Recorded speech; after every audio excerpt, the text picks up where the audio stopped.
I don't think that social media is addicting, but I definitely find the consumption of information addicting. And that's usually where I get my news. So I wake up in the morning and I find myself, the first thing I'm thinking is what's going on in the world, what's going on in the country, what has happened that I'm missing.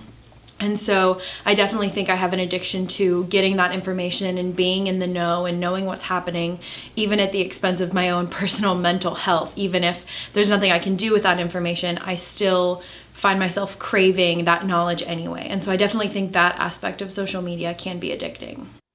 Yeah, I definitely think social media is addictive, and the more you're on it, the more addicting it becomes, and that's by design.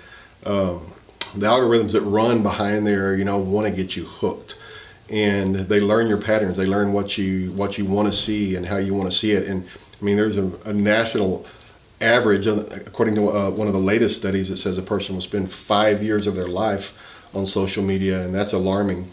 So yeah, I think it's very addictive, and especially when it's tied to your work or hobbies, it's hard to put it down. Yeah, I think social media is really addictive. I use it every day. It's a great way for me to connect with my friends that I don't necessarily get to see anymore. I use it a lot throughout the day, and it's just come to be something that I really like to have. I personally don't believe that social media is addictive just because it's not addictive to me, but I have seen a lot of folks who are buried in their phones at all times. They're always wondering who's doing this or who's doing that, or when new Snapchat or whatever. And I personally, that never spoke to me. That kind of thing never got into me. Now I am on the internet a lot. I am checking my phone a lot for different things. So I do believe that there is a level of addictiveness to anything that comes through the cell phone, social media included. It really just depends on how you choose to use it. And for a lot of folks, it is social media, but I am not addicted to social media myself. No.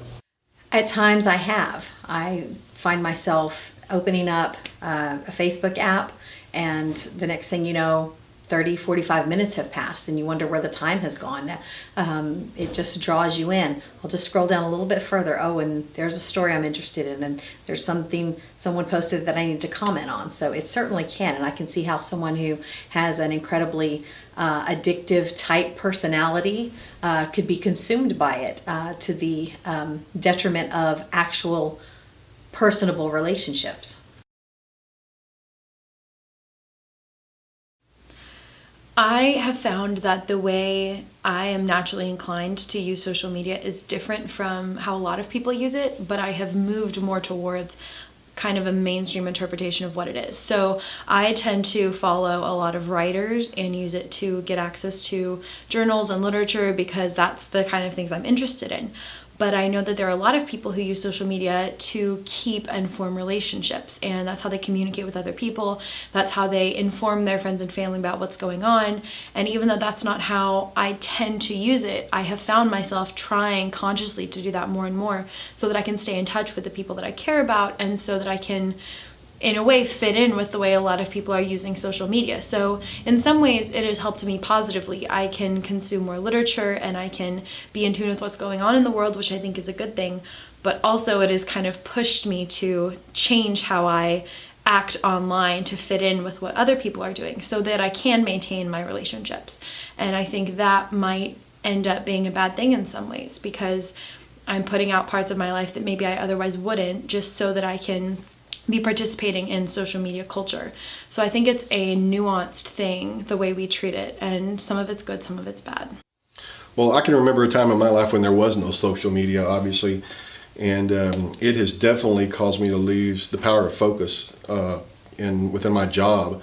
It is just so simple to reach down and grab a phone and just hit an app.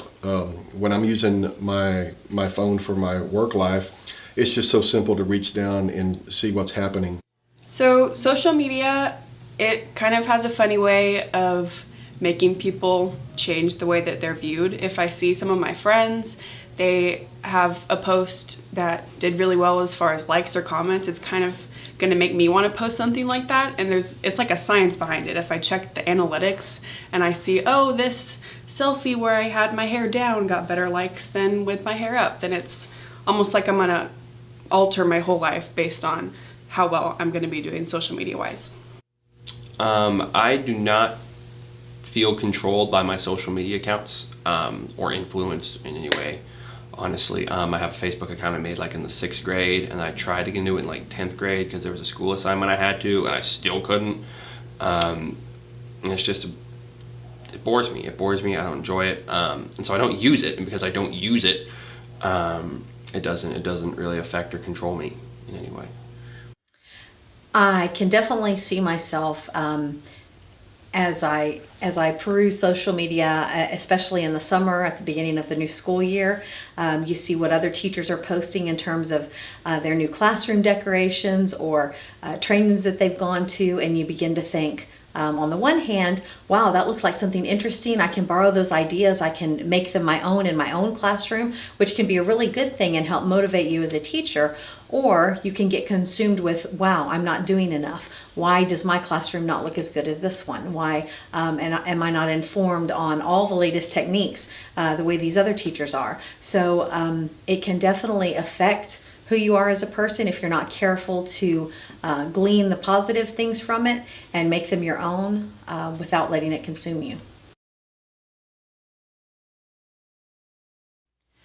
I think if we didn't have social media, we would have a lot more stamina for nuance. So I think with the rise of social media and the way we consume information, it's all very short, quick, kind of soundbite type stuff. And we aren't able to consider things with nuance and complexity. And a lot of the world is complex. And if we didn't have social media, I think we would be able to understand the world in those complex ways, and we would have the ability to think about things for longer periods of time and with more depth than social media has kind of trained our brains to do.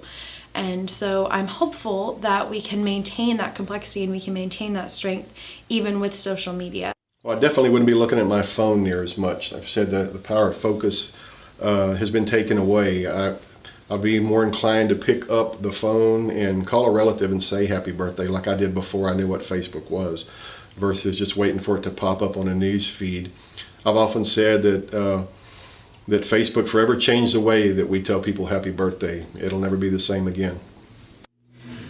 Having social media to me is a really great thing to have. I think it's helped me meet a lot of the friends that I have today. It's made me a little bit of a better person, but I do think I would be able to look up a little bit more and kind of notice the things around me, be more interactive with the people that I'm friends with and that I care about rather than commenting on things through a phone. But overall, I think social media has helped me.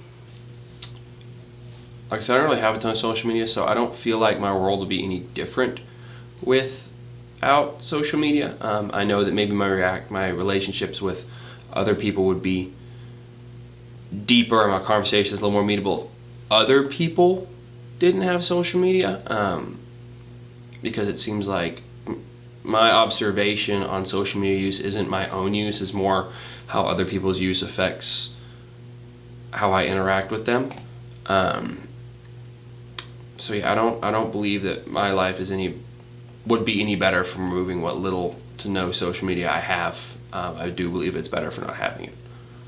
Well, I've gotten a little taste of it because for the last 5 weeks in observance of Lent, I have given up my social media accounts. And I have found that whereas first thing in the morning, when I would be getting ready for my day, I would be spending 15-20 minutes looking through social media. I don't do that anymore. So I'm either reading current news stories on the news apps, or I'm reading a book, or I'm getting ready a lot quicker than I used to in the morning.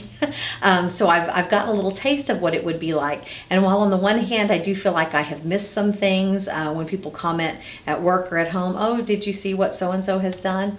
That in a little way you feel left out, but at the same time it's been freeing, and you recognize how much time you have allowed social media to take up in your day.